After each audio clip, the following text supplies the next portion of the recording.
మా బాబు పేరు కృష్ణ, కలికోట కృష్ణ. మాది సిరిసిల్ల విద్యానగర్. అయితే మేము ఈ స్కూల్ వచ్చి చూసినాం. దీంట్లో స్టడీ బాగుందని తెలిసింది. దీంట్లో డిజిటల్ క్లాసెస్ ఉన్నాయి, పెద్ద పెద్ద ఎల్ఈడీలు ఉన్నాయి. చాలా బాగా నచ్చింది. మొన్న వచ్చి చూస్తే హెడ్ మాస్టర్ మేడంతో కలిసి మాట్లాడినాము. ప్రైవేట్ స్కూల్లో ఇంతకుముందు కృష్ణవేణి టాలెంట్ స్కూల్లో చదివినాం 5th వరకు. అక్కడ నుండి వచ్చేసి దీంట్లో చేంజ్ చేస్తున్నాం. నేను 9th క్లాస్ చదువుకుంటున్నాను. ఇక్కడ ఫెసిలిటీస్ బాగున్నాయి అండ్ చదువు కూడా బాగుంది. టీచర్స్ స్ట్రెంత్ బాగుంది. స్టూడెంట్స్ బాగా ఫ్రెండ్లీగా ఉన్నారు. డిజిటల్ క్లాసెస్ ఉన్నాయి. ప్రైవేటు పాఠశాలల నుంచి కూడా పలు విద్యార్థులు రాజన్న సిరిసిల్ల జిల్లాలోని సిరిసిల్ల పట్టణంలోని ప్రభుత్వ పాఠశాలలో అయితే తమ తల్లిదండ్రులు విద్యార్థులను అయితే జాయిన్ చేస్తున్న పరిస్థితి ఉంది. అయితే ఈ పరిస్థితి ఎందుకు వచ్చిందనే కోణంలో చూడగా అసలు మనము ప్రైవేటు పాఠశాలల్లో విచ్చలవిడిగా ఫీజులు పెంచడంతోనే తమ ఫీజు భారంతోనే తమ విద్యార్థులను ప్రభుత్వం అందిస్తున్న పాఠశాలల్లో మెరుగైన వసతులు ఉంటాయని ఆకాంక్షిస్తూ తమను చేరుస్తున్నామని విద్యార్థుల తల్లిదండ్రులు కూడా చెప్తున్న పరిస్థితి. ఏదేమైనప్పటికీ రాజన్న సిరిసిల్ల జిల్లా వ్యాప్తంగా ఉన్నటువంటి ప్రైవేటు పాఠశాలల్లో మాత్రం ఫీజులు నియంత్రణ లేకుండా విచ్చలవిడిగానే పెరుగుతున్నాయని తల్లిదండ్రులు కూడా ఆవేదన వ్యక్తం చేస్తున్న పరిస్థితి.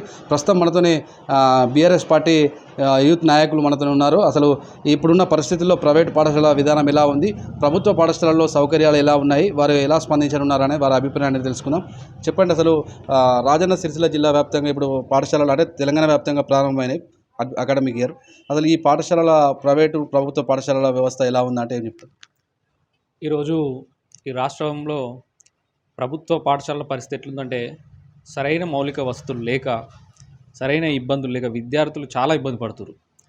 ముఖ్యంగా ఇప్పుడు ఈ పాఠశాలలో ఇప్పుడు ప్రైవేట్ పాఠశాలలు చూసుకున్నట్టయితే ఇష్టానుసారంగా ఫీజులు వసూలు చేసుడు ఒకటి. రెండోది, ప్రభుత్వం ఆ విద్యా హక్కు చట్టాన్ని అమలు చేయలేకపోవడం. అందులో ఉన్నటువంటి విద్యార్థుల పుస్తకాలు చూసుకుంటే ఈరోజు ఒక ఫస్ట్ క్లాస్ చూసుకుంటే మనం దగ్గర 6 నుంచి 7 వేలు వసూలు చేస్తారు. అడిగే వాళ్ళు లేరు. ఎంఈఓలో కంప్లైంట్ ఇచ్చినా పట్టించుకునే వాళ్ళు లేరు. అయితే ఆ విధంగా కొందరు విద్యార్థులు ఏమవుతుందంటే ప్రైవేట్ నుంచి ప్రభుత్వానికి వెళ్ళడం జరుగుతుంది. అక్కడ వెళ్ళినా కూడా ప్రభుత్వంలో ఏమైనా అక్కడ మంచిగా ఉన్నాయా, అక్కడ క్లీన్ ఏది కూడా మౌలిక వసతులు సరిగా లేకపోవడం, అక్కడ అధ్యాపకులు లేకపోవడం, ఒక స్కూల్కి ఒక టీచరు 2 టీచర్లు అన్ని సబ్జెక్టులు ఏం చెప్తారు. ఈ విధంగా పూర్తి స్థాయిలో విద్య అనేది నిర్వీర్యం కాబడుతుంది ఈ ప్రభుత్వంలో. రెండోది ఏంటంటే ప్రైవేట్ పాఠశాలలకు చూసుకున్నట్టయితే ప్రైవేట్ పాఠశాలలలో ఒక్కో ఫస్ట్ క్లాస్ తరగతి విద్యార్థికి 25,000 రూపాయల ఫీజు, పుస్తకాలకు 7,000, యూనిఫామ్లు, బుక్కులు. అదొక విద్యా వ్యాపారం కాదు, విద్యా మాఫియా లాగా తయారైపోయింది. రియల్ ఎస్టేట్ మాఫియా చూసినా కానీ ఇది విద్యా మాఫియా మారిపోయింది మన జిల్లాలో. ముఖ్యంగా దీనిపైన డిఓ గారు ఒక కమిటీ తీసుకొని దానిపైన ఏదైనా చర్యలు తీసుకోవాలని. ఇవాళ రేపు పరిస్థితి ఎట్లుందంటే మనం ఏదైనా పని చెప్తే చూస్తున్నాం అనడే తప్ప వాళ్ళు పాక్షికంగా అక్కడికి వచ్చి చర్యలు తీసుకునే పరిస్థితి లేదు విద్యా వ్యవస్థలో. అంటే ప్రస్తుతం ప్రభుత్వాలు ఏవైనప్పటికీ నిరుపేదలకు మెరుగైన విద్యను అందించాలనే లక్ష్యంతోనే ప్రభుత్వ పాఠశాలలో చదువుకుని వాటిని యూటిలైజ్ చేసుకోవాలని చెప్తున్న పరిస్థితి. గ్రౌండ్ లెవెల్లో చూసుకుంటే ప్రభుత్వ పాఠశాలలో చాలా వరకు సమస్యలు, టాయిలెట్స్ లేకపోవడం, పరిశుభ్రమైన వాతావరణం లేకపోవడం, తరగతి గదులు లేకపోవడం చూస్తూ ఉంటాం. అసలు ఇప్పుడున్న ప్రభుత్వం ఎట్లా ప్రభుత్వ కళాశాలల వ్యవస్థలో ఎలా ఉంది? ప్రభుత్వ పాఠశాలల విషయానికి వస్తే ఈరోజు విద్యార్థులకు సరైన భోజనం పెడదామంటే అక్కడ మౌలిక వసతులు సరిగా లేవు, వంటశాలలు లేవు, వాళ్ళకు వండడానికి ప్లేస్ లేదు. ఒక్కొక్క పాఠశాల నిన్న మేము ఎంఈఓ దగ్గరికి వెళ్ళడం జరిగింది. మనం వెమ్లవాడ ఎంఈఓ దగ్గరికి వెళ్తే అంటున్నాడు, అక్కడికి అందరు వచ్చి వంట వండే వాళ్ళు వచ్చి సార్ మాకు ఇది లేదు, మాకు అది లేదు, మేము ఏ విధంగా చేయాలని చెప్పేసి ఎంఈఓని అడగడం జరుగుతుంది. పరిస్థితి ఎట్లుందంటే విద్యార్థులకు సరైన భోజనాన్ని కూడా అందించే పరిస్థితి లేదు, మధ్యాహ్న భోజనం. రెండోది, విద్యార్థులకు బుక్స్ కూడా పూర్తి స్థాయిలో ఇంతవరకు ఏ స్కూల్ కూడా రాలేవు. ఇవాళ నుంచి స్టార్ట్ ఇప్పటి కూడా ఏ స్కూల్లోకి రాలేవు. పూర్తి స్థాయిలో ప్రభుత్వం ఏంటంటే దీన్ని నిర్వీర్యం చేస్తుందని చెప్పేసి మేము భావిస్తున్నాం.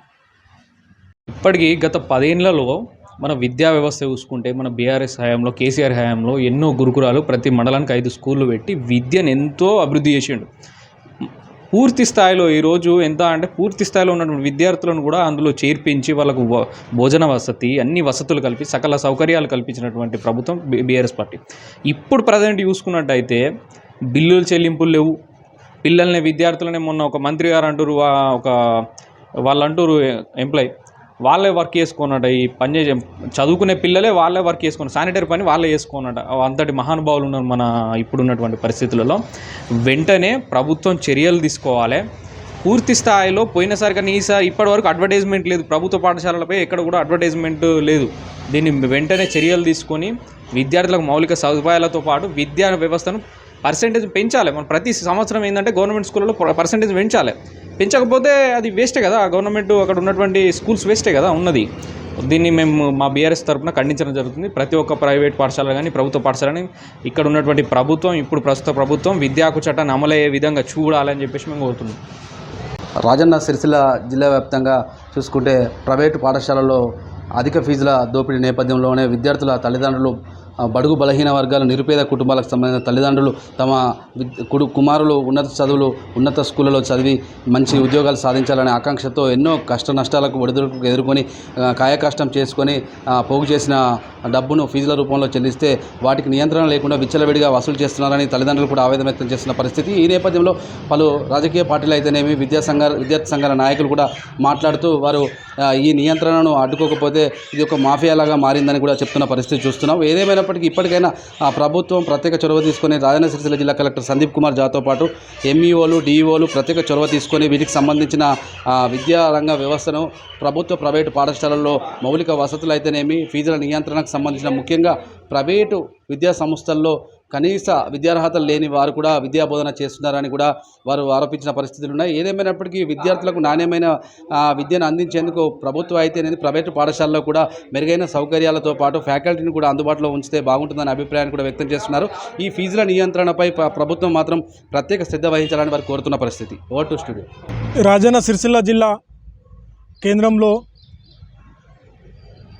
ఈ అకాడమిక్ ఇయర్ ప్రారంభం అవుతున్న సందర్భంలో పుట్టగొడుగులా వేస్తున్నటువంటి ప్రైవేటు విద్యా సంస్థలు కావచ్చు, ఈరోజు అనేక రకాలుగా సామాన్య కుటుంబాల నుంచి వెళ్ళి విద్యార్థి ప్రైవేట్ స్కూళ్ళకు పంపిస్తే కేజీ టు పీజీ టు విద్యా సంవత్సరం నుంచే లక్షల ఫీజులు దండుకుంటున్న పరిస్థితులు మనం ప్రైవేటు స్కూల్ యజమానాల దగ్గర చూస్తున్నాం. ఈరోజు ఏదైతే ఉందో ప్రతిసారి ప్రతి అకాడమిక్ ఇయర్లో ఇలా తెలంగాణ రాష్ట్రంలో కావచ్చు, మన రాష్ట్ర ప్రభుత్వాలు ఏది అధికారంకి వచ్చినా ఈరోజు విద్యా రంగాన్ని నిర్వీర్యం చేస్తున్నటువంటి పరిస్థితులు మనం కళ్ళ కట్టినట్టుగా చూస్తున్నాం. విద్యా హక్కు చట్టం అమలు చేయకుండా ఈరోజు నాణ్యతమైన విద్య లేకుండా ఇలా ప్రైవేట్ స్కూళ్ళు దందాగా ఒక వ్యాపారంగా మారి సామాన్య కుటుంబాల నుంచి వెళ్ళి ఒక నిరుపేద కుటుంబం నుంచి ఒక ప్రైవేట్ స్కూల్లో ఒక విద్యార్థిని చదివించే పరిస్థితిలో ఇలా ఉన్నటువంటి తల్లిదండ్రులు అది కాయ కష్టం చేసుకుంటూ ఇలా ఒక ప్రైవేట్ స్కూల్ పంపించే పరిస్థితులు ఇలా లేవు. కాబట్టి ఇలా ఉన్నటువంటి విద్యా అధికారులు కావచ్చు, డిఈఓ కావచ్చు, ఎంఈఓలు కావచ్చు, ఇలా ప్రభుత్వ విద్యను బలోపేతం చేయకుండా కనీసానికి సౌకర్యాలు లేకుండా బిల్డింగ్స్ లేకుండా జిల్లాలో ఉన్నటువంటి ప్రైవేట్ స్కూళ్ళలో ప్రత్యేక దృష్టి సారించి జిల్లా కలెక్టర్ గారు, డివిఓ గారు కామన్ ఫీజు విధానాన్ని మన రాజన్న సిరిసిల్ల జిల్లాలో అమలు చేయాలని, వారికి ఉన్నతమైన విద్యను ప్రైవేటు పాఠశాలలో జరుగుతున్నటువంటి ఫీజుల దోపిడిని అరికట్టి ఒకే కామన్ ఫీజు విధానాన్ని ఈ రాజన్న సిరిసిల్లలో అమలు చేసి, అదేవిధంగా ప్రభుత్వ పాఠశాలలో మౌలిక వసతులు కావచ్చు, ఖాళీ ఉన్న టీచర్ పోస్టులు కావచ్చు వెంటనే భర్తీ చేసి సామాన్య కుటుంబాల నుంచి వచ్చే ప్రతిభావంతులైన విద్యార్థుల్ని ఖచ్చితంగా ప్రతిభావంతులుగా తయారు చేసే బాధ్యత వీళ్ళు తీసుకొని ప్రతి నెలలో విజిటింగ్ ఏర్పాటు చేసుకొని ఖచ్చితమైన విద్యా ప్రణాళిక పాటించాలని కోరుతున్నాం.